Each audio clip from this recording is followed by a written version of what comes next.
Doctor एहसान दानिश पंहिंजो मकालो पेश कंदा। सिंधी अदब जी इंतहाई अहम शख्सियत नसर नवीस ऐं तनक़ीदनिगार मोहतरम अलहदाद बोहे जे फ़न फ़िक्र ऐं संदन अदबी पोरे ते अवां सभिनी जूं ताड़ियूं थी वञनि।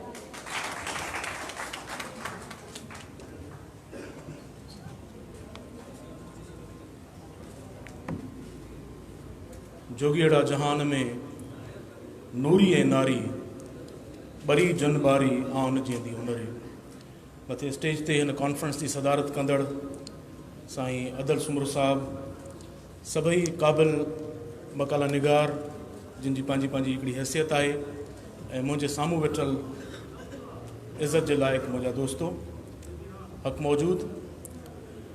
हक़ीक़त इहा आहे त अॼोकी कॉन्फ्रेंस जंहिंमें ही 8 अदीबनि खे गॾु कयो वियो आहे उहे 8 ई नाला अहिड़ा आहिनि अदब जा जिन ते असां अलॻि सां हिकु कॉन्फ्रेंस करे सघूं था। इहे वेठा हुआसीं त डॉक्टर ख़ादिम मंगी बि इहा ई ॻाल्हि कई। सो बहरहाल जीअं जीअं ज़ाहिर आहे हीउ पोइते थींदो वेंदो कॉन्फ्रेंस जो मामिलो तीअं तीअं जेको आहे सो इहे चिटूं ईंदियूं रहंदियूं ऐं पहिरियां जेके दोस्त 40-45 मिंट ॻाल्हाए विया उहे उन्हनि खे खपी वेंदा। सो कोशिशि कंदासीं त थोरे वक़्त जे अंदरि हीअ सभु ॻाल्हियूं थियनि। ऐं मुंहिंजे हिन मकाले जो उनवान आहे सिंधी ॿोली ऐं अदब जो मोहसिन डॉक्टर अलहदाद बोहियो। सिंध जी पंहिंजी हिकु तहज़ीबी ऐं सक़ाफ़ती तारीख़ आहे। हिन धरतीअ जूं अलॻि रीतूं ऐं रवायतूं आहिनि। असां बेशक मोहन जे दड़े जे अज़ीम सभीता जा वारिस आहियूं ऐं इन में बि को शक न आहे त असांजी हिन भूमीअ कई लालनि खे जन्मियो आहे। पर कुझु सवाल आहिनि त छा असां पंहिंजी तहज़ीब ऐं सक़ाफ़त जी हिफ़ाज़त करे सघिया आहियूं, माज़ीअ जे हसीन रीतुनि ऐं रवायतुनि जा अमीन रहिया आहियूं, पंहिंजी तारीख़ जे अज़ीम किरदारनि उन्हनि अमुल मोतियुनि ऐं माणकनि जो क़दुरु कयो आहे। दयानतदारी सां जाचिबो त उन्हनि सवालनि जा जवाब नफ़ीअ जे रुञ में भिटकाए छॾींदा। असां सिंधी क़ौम जे नाते पंहिंजनि खोड़ सारनि फ़र्ज़नि खां गाफ़िल आहियूं ऐं बेक़दरी असांजो नओं तारुफ़ पई बणिजी वञे। इन तरह जॾहिं सिंध जे आलमनि ऐं अकाबरनि मुहक़िक़नि ऐं तारीख़दाननि तख़लीक़कारनि ऐं नक़ादनि जो ज़िक्र निकिरंदो त बि साॻी सूरत हाल नज़र ईंदी। इहो शिकवो कंहिं हिकु फ़र्द खां न पर सॼे सिंधी समाज खां करे सघिजे थो जंहिंजा असीं सभु ज़िम्मेदार आहियूं। भला असांजे निरड़ ते ई मुर्दा परस्तीअ जो स्टिकर छो थो चिंबड़ायो वञे? भला असां पंहिंजे दौर जे अज़ीम इंसाननि खे संदन ज़िंदगी में छो नथा सुञाणूं, छो नथा उन्हनि खे संदन ज़िंदगी में उहो मान ऐं मर्यादा ॾियूं जंहिंजा उहे हक़दार आहिनि।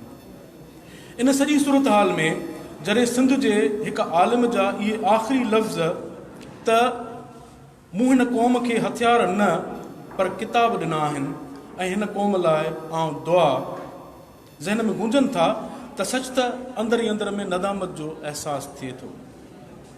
इहे डॉक्टर अलहदाद बोहे जा आख़िरी लफ़्ज़ आहिनि जेकी हुन 16 जुलाई 1994 ते टंडे आदम में शाम जे पहर हिकु तालीमी सेमिनार में जज़्बात में अची चया हुआ ऐं संदसि आख़िरी लफ़्ज़ दुआ हुयो जंहिंखां पोइ हुन जी दिलि बिही रही हुई ऐं हू असांखे अलविदा चई वियो हो।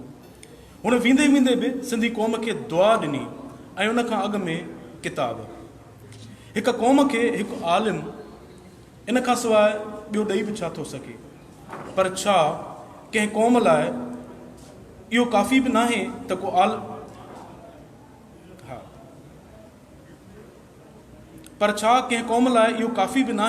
को आलिम उन खे किताब वसीले इल्म जी रोशनी ॾेई वञे ऐं दुआ जे लफ़्ज़ में आईंदे जी उमेद। पर असां ॿोहे सां इंसाफ़ न कयो आहे। हू इल्म ऐं अदब जी दुनिया जो वॾो माण्हू हुयो। ज़िंदगीअ में बि हुनखे हिन समाज खां शिकायतूं हुयूं। हुन हिकु इंटरव्यू में चयो हुयो त अदीब खे बि अवाम खपे, मां अदीब न आहियां जो मूंखे पब्लिक कान्हे।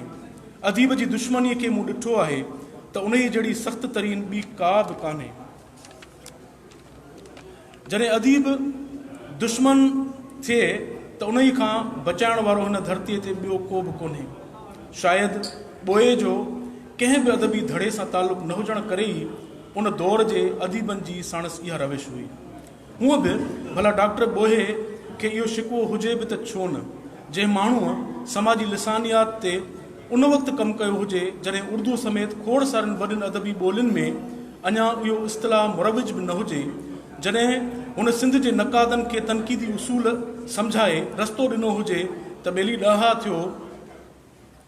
ॾाहा थियो तनक़ीद जे हिननि मञल उसूलनि ऐं मायारनि खे साम्हूं रखी तनक़ीद करियो, जॾहिं हुन तहक़ीक़ खे हिकु इल्म तौरु सम्झायो हुजे, शेर जे अभ्यास जा नवां तरीक़ा ॿुधाया हुजनि, अदब जा फ़िक्री मुहरिक सम्झाया हुजनि, ॿोली ऐं कल्चर जे मामलनि ते नई रोशनी विधी हुजे, तॾहिं बि हुन जी ॻाल्हि ॿुधी अणॿुधी कई वई हुजे ऐं खेसि ॾुखियूं ॻाल्हियूं कंदड़, सिर फिरियो, मथे खाधो लेखक, ख़ुश्क अदीब ऐं मथे जो सूर सॾींदे नज़रअंदाज़ कयो वियो हुजे त पोइ संदसि अहिड़ो शिकवो जाइज़ आहे। डॉक्टर ॿोयो जंहिं सतह जो आलिम अदीब हुयो ऐं हुन सॼी ज़िंदगी जिन वॾनि ऐं बुनियादी मौज़ूअनि ते निहायत इल्मियत ऐं गहराईअ सां सोचियो ऐं लिखियो, जे उहे अॼु बि असांजे समाजी फ़िक्री ऐं अदबी एजेंडा ते घुर्बल अहमियत सां साम्हूं अचनि, त मां पंहिंजी पूरी संजीदगीअ सां चवां थो त सिंधी अदब ऐं समाज सही माना में हिकु नए दौर में दाख़िल थी सघे थो। डॉक्टर अलहदाद ॿोयो 8 अगस्त 1934 ते तालके कंबर जे हिकु नंढड़े ॻोठ घोघारे, जिते सुखदासी चांवरनि जो फ़सुलु थींदो हो, में जनमु वरितो। सुखदासीअ जी सुगंध जहिड़े हिन इंसान जो हुगा उन्हनि माण्हुनि ई महसूसु कयो जेकी चीकी मिटीअ जी ख़ुशबूअ जा आशिक़ हूंदा आहिनि, जिन जो रिश्तो ज़मीन सां हूंदो आहे। अलहदाद ॿोहे जी अखि अहिड़ी झूपड़ीअ में खुली जिते गुरबत, तंगदस्ती ऐं मजबूरीअ जहिड़ियूं बीमारियूं अॻे ई मौजूदु हुयूं। हुन जा भाइर दुख ऐं दर्द हुया जेके हुन खां अॻु ई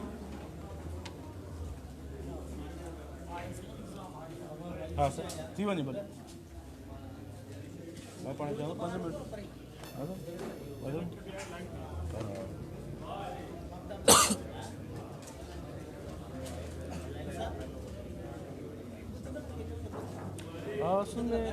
विच में चांहि शुरू न कराइबी आहे सर प्रोग्राम में विच में चांहि शुरू कराइबी आहे, कबड़ो थींदो आहे प्रोग्राम में। हा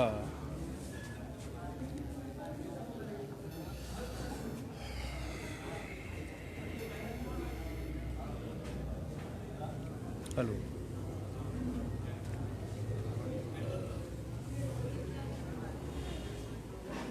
hello hello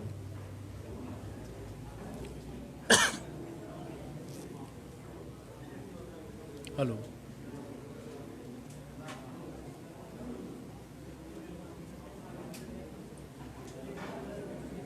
hello hello hello Allahdad ॿोहे जी अखि अहिड़ी झूपड़ीअ में खुली जिते गुरबत, तंगदस्ती ऐं मजबूरीअ जहिड़ी बीमारियूं अॻे ई मौजूदु हुयूं। हुन जा भाइर दुख ऐं दर्द हुया जेकी हुन खां अॻु ई हुन लांडीअ में रहंदा हुया। हू पंहिंजे हिकु इंटरव्यू में पंहिंजो तारुफ़ कराईंदे ॿुधाए थो त मां हिकु हारीअ जो पुटु आहियां। मूंखे यादि न आहे त मुंहिंजी माउ कहिड़नि मुहांडनि जी औरत हुई, छो जो अञा मुंहिंजी सांभर ई कान थी हुई जो मुंहिंजी वालदा गुज़ारे हुई। तव्हांजे तसवुर में जीअं को ॿारु पंहिंजी माउ खां सवाइ पलिजी सघे थो, तीअं मूंसां बि थियो। मां सदाईं बीमार, बुखियो, मथे उघाड़ो, पेरें उघाड़ो ऐं वधियल पेट वारो ॿारु हुयुसि। मुंहिंजी शक्ल बि सुठी न हुई। असां सोचे सघूं था त बुख ॾुख ते पलजंदड़ जंहिं ॿार जी ममता जे प्यार ऐं शफ़क़त बिना परवरिश थी हूंदी, उन जो अंदरि यतीमीअ जे अहसास ऐं ॿियनि महिरूमनि सां केतिरो न भुरियो हूंदो। ॿिए साहिब जो इहो चवणु त मुंहिंजी शक्ल बि सुठी न हूंदी हुई ख़ुदि उन ई महिरूमीअ जो पड़ाॾो हुयो। मां संदसि इन राय सां मुतफ़िक़ त न आहियां, पर जेकॾहिं संदसि ॻाल्हि मञी बि वञे त मां सम्झां थो त ॻाल्हि शक्ल जी न पर अक़ल जी आहे। दुनिया जे वॾनि वॾनि ॾाहनि पंहिंजी शक्ल जे करे न पर अक़ल जे करे दुनिया में मञता माणी, जंहिंजो वॾो मिसाल ॾाहनि जो अबो सुकरात आहे। डॉक्टर ॿोहे बि पंहिंजे इल्म, अमल ऐं अक़ल वसीले समाज जे हिकु कारगर फ़र्द वारी ज़िंदगी गुज़ारी। डॉक्टर अलहदाद जी हिकु पोरियत घर में पालना थी, इन करे हुन पाण बि पोरियो कयो, रोंबो ऐं लाभ कयो ऐं हर कायो। हुन जो पीउ धरतीअ जो दहकान हुयो। जेकॾहिं दोस्त मुंहिंजो मकालो ॿुधणु चाहिनि त मां पढ़ां, न त ख़तमु कयूं। जी चओ त एतिरे शोर में त पढ़ण जो फ़ाइदो कोन्हे कोई, मां पाण खे ई ॿुधाईंदुसि।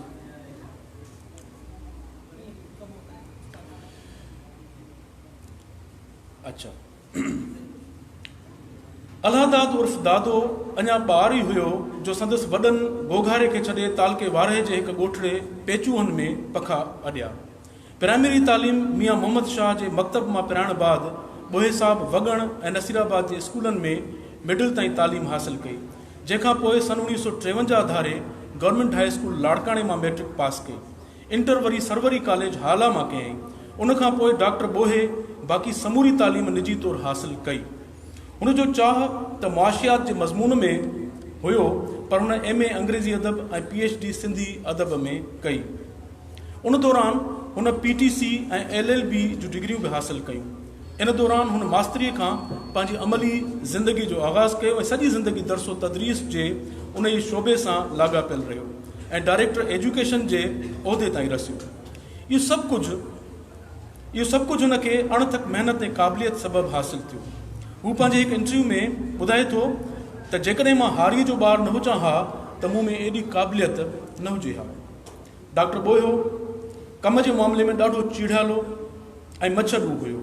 हुन सरकारी ऑफिसुनि में रुगो फिरणी कुर्सीअ जो मज़ो न वरितो, पर अमली तौरु सिंध जी तालीम जी बहितरीअ लाइ उपाउ वरिता ऐं अवाम में जागरता पैदा कई।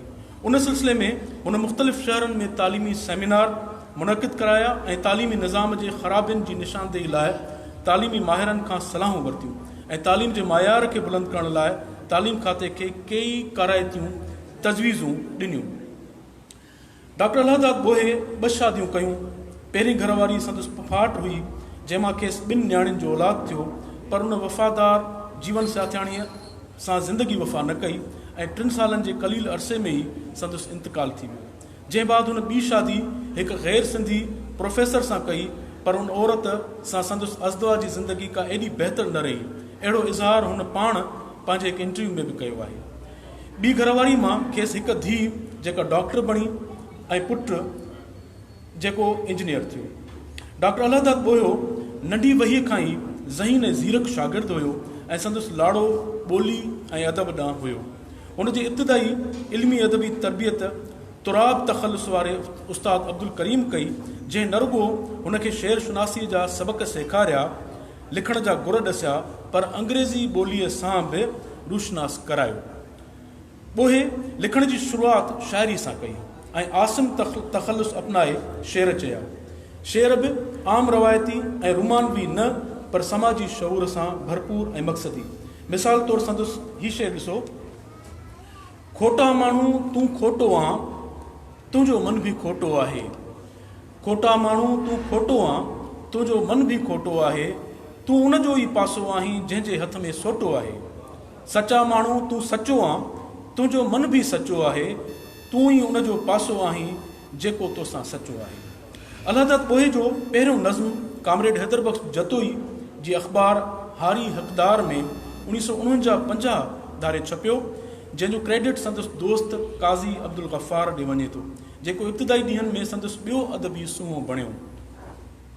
अॻिते हली हुन कहाणियुनि ॾांहुं रुख़ रखियो ऐं असांजा रूह किथे आहिनि, मुंहिंजो कलम मरी वियो आहे, मीरासिन जे घर खे बाहि लॻी, मां चुप मुंहिंजा चप सिबियल, मुंहिंजे वात में मुंग, मनीला जे रोड ते दिलरुबा, तारनि भरी कहाणी, सदा भाग ऐं भाॼाई जहिड़ियूं समाजी हक़ीक़त निगारी वारियूं कहाणियूं लिखियूं।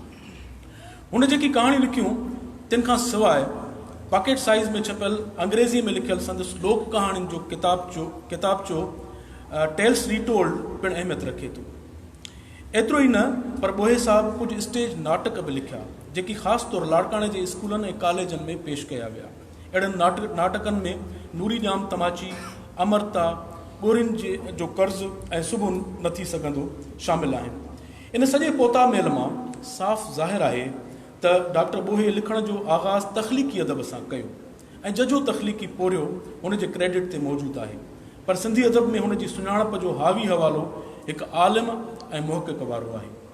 डॉक्टर ॿोहे लाइ हिकु आम राय इहा बि आहे त हू मुश्किल पसंदि लेखक आहे ऐं हुन अदब जे ॻूढ़नि ऐं दक़ीक़ मौज़ुअनि ते लिखियो आहे। मां सम्झां थो त डॉक्टर बोहे जे लिखणनि जी इहा ई इनफ़रादियत आहे। हू जॾहिं आला इल्मी सतह ते निज साइंसी अंदाज़ ऐं तहक़ीक़ जे मञल उसूलनि मुताबिक़ ॻाल्हि करे थो त असां मां खोड़ सारनि जे मथे जे मथां गुज़री वञे थी। हक़ीक़त इहा आहे त डॉक्टर बोहे तहक़ीक़ ऐं तनक़ीद में मुरविज उसूलनि सां गॾु नयुनि जहतुनि ते बि रोशनी विधी ऐं लिसानियात जे मौज़ूअ ते जदीद साइंसी अंदाज़ में लिखियो।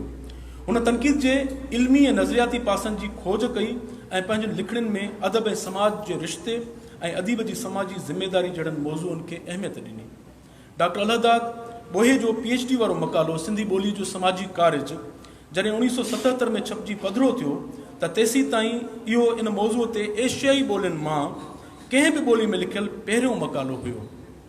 किताब जे मुहाग में ॿोलीअ जे समाजी कार्ज जे सवाल ते बोहे साहब लिखियो आहे त इहा ॻाल्हि हाणे दुनिया जे सभिनी आलमनि वटि मञियल आहे त ॿोलियुनि जो हर को कार्ज हिकु समाजी कार्ज आहे, पर जुदा जुदा समाजनि जूं तक़ाज़ाऊं, अख़लाक़ी क़द्र, मायार, सियासी ऐं समाजी रुझान ऐं अदबी मक़सद ऐं लाड़ा जुदा जुदा थियनि था।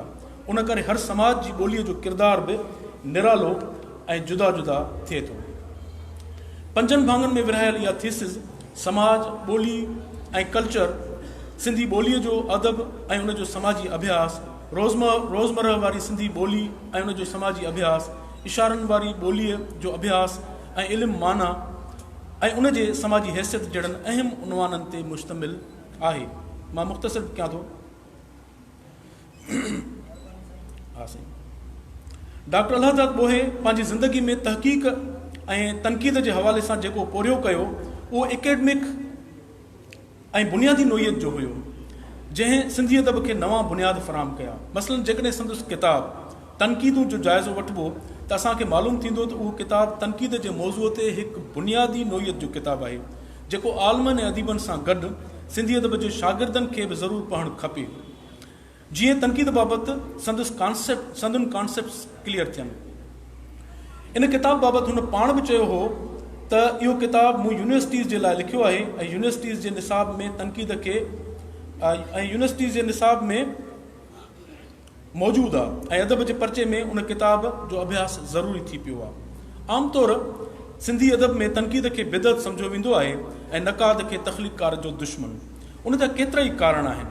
ॿियनि सबबनि सां गॾु शायदि इहो रवैयो इन करे पैदा थियो आहे जो अधु पढ़िया नक़ाद तनक़ीद जहिड़े शोबे में चपी पिया आहिनि ऐं पटका ड्राह खे तनक़ीद चई तज़हीक जे कम में रुधल आहिनि। इहो सभु कुझु इन करे आहे जो असां वटि अञा एकेडमिक तनक़ीद जो तस्वुरु उभरी न सघियो आहे। असल में तनक़ीद हिकु फ़न आहे। मां उनखे अदब जो रूह सम्झंदो आहियां। तनक़ीद खे हिकु फ़न तौरु सम्झण लाइ डॉक्टर बोहे जो किताब तनक़ीदूं निहायत कारगर आहे। इहो किताबु 1980 धारे शाया थियो। हिन जो मां बाक़ाइदा क्रिटिकल रिव्यू कयो आहे सॼे किताब जो, पर उन सॼे खे मां छॾे थो ॾियां। अॻिते था हलूं। डॉक्टर अलहदाद बोहियो को रवायती अदीब ऐं लकीर जो फ़क़ीर न हुयो। हिन अदब ऐं साहत जे संसार जा नवां आकाश पसिया हुआ। तंहिं करे हुन चाहियो थे त सिंधी अदब पढ़ंदड़नि ताईं बि उन्हनि नवनि आसमाननि जूं रंगीनियूं पहुचाइजनि।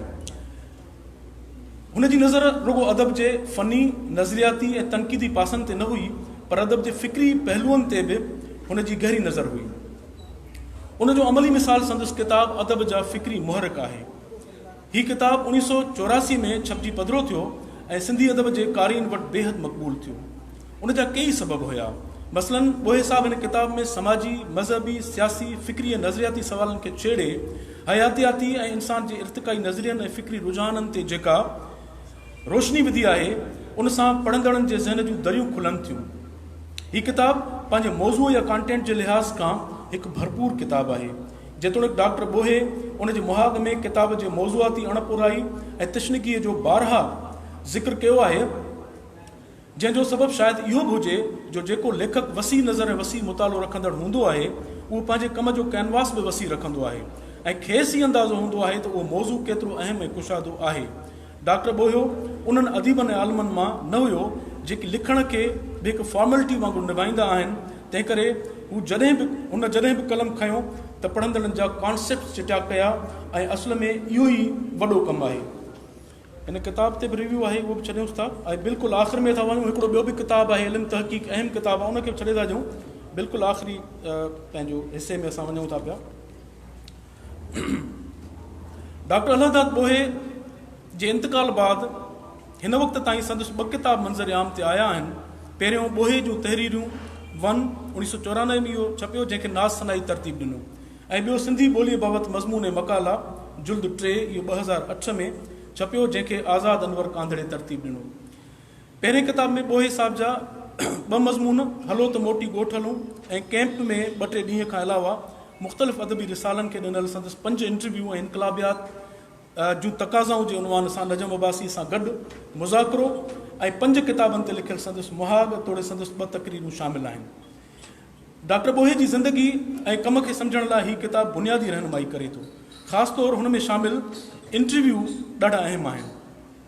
जॾहिं त संदसि ॿियो किताब सिंधी ॿोलीअ बाबति मज़मून ऐं मकाला जुल्द 3 ख़ालिस इल्मी ऐं तहक़ीक़ी किताब आहे, जंहिंमें 2 मकालनि ऐं मज़मूननि सां गॾु हिकु मज़मून सिंधी ॿोलीअ जो समाजी किरदारु बि शामिल आहे। असल में इहो ई मज़मून हुयो जेको संदसि PhD थीसिस लिखण जो सबबु बणियो। हिन किताब में उन मज़मून खां अलावा ॿोली, कल्चर ऐं लिसानियात जे जदीद नज़रियनि जे हवाले सां ॿिया बि 7 पुरमग़ज़ मकाला शामिल आहिनि। डॉक्टर अलहदाद ॿोहे सॼी ॼमार इल्मी अदबी ऐं तहक़ीक़ी पोरियो कंदे ऐं तालीम जे शोबे में ख़िदमतूं अंजाम ॾींदे गुज़ारी। हुनजो इल्मी अदबी तहक़ीक़ी ऐं तनक़ीदी कमु ॾिसंदे महसूसु थिए थो त हुनजो कलम कॾहिं बि कीन थकियो ऐं हुन मुश्किल खां मुश्किल कम खे बि हथ में खणी तकमील ते पहुचायो। हिन वक़्त ताईं हुनजो जेको तख़लीक़ी, तहक़ीक़ी ऐं तारीख़ी कमु साम्हूं आयो आहे, उन खां अलावा बि कुझु टिड़ियल पखड़ियल मवाद आहे जंहिंखे सहेड़ण जी ज़रूरत आहे। ख़ासि तौरु हुन जा कुझु मज़मून ऐं मकाला जिन में सिंधी अदबी तारीख़ लिखण जा उसूल, सिंधी अदब जी तारीख़ ऐं उन जा मसइला, तारीख़ी वाक़ियत जो नज़रियो, नओं रवैयो, तनवीर अब्बासी ऐं वर्ड्सवर्थ, दड़ो, दड़ाई ऐं दड़ाइब वग़ैरह अहम आहिनि, जिन खे सहेड़े किताबी शक्ल में आणण जी घुर्ज आहे। इन खां अलावा संदसि तक़रीरूं ऐं सदारती ख़ुतबा पिणु निहायत कारगर आहिनि, जिन खे पिणु ट्रांसक्राइब कराए छपाइण जी ज़रूरत आहे। डॉक्टर अलहदाद ॿोयो वसी दिमाग़ जो धणी, जजी बसीरत रखंदड़ ऐं मुस्तक़बिल बीन माण्हू हो। हुन सॼी ज़िंदगी पढ़ियो, परूड़ियो, पाढ़ियो ऐं पोइ उन जी पूरी सचाई, सचेताई ऐं रोशन ख़याली सां प्रचार बि कई। हुन उमिरि भर इल्म ऐं अमल जी रोशनी सां सिंधी माण्हुनि जी सोच ऐं सीननि में सुजागी ऐं जागरता जी जोत जलाइण लाइ पाण पतोड़ियो। डॉक्टर ॿोयो हिन बेक़दरे समाज जो हिकु अहिड़ो किरदारु हुयो जंहिंखे को बि सुजाग समाज पंहिंजो रोल मॉडल बणाए सघे थो। हुन जी 60 साला मुतहरिक ज़िंदगी क़ाबिले क़दर, क़ाबिले रश्क ऐं बेमिसाल हुई। अॼु हुनखे यादि कंदे ऐं हीउ मकालो पूरो करण वक़्तु मुंहिंजे ज़हन में हिकु शेर अचे थो त एक रोशन दिमाग़ था न रहा, एक रोशन दिमाग़ था न रहा, शहर में एक चिराग था न रहा। Thank U.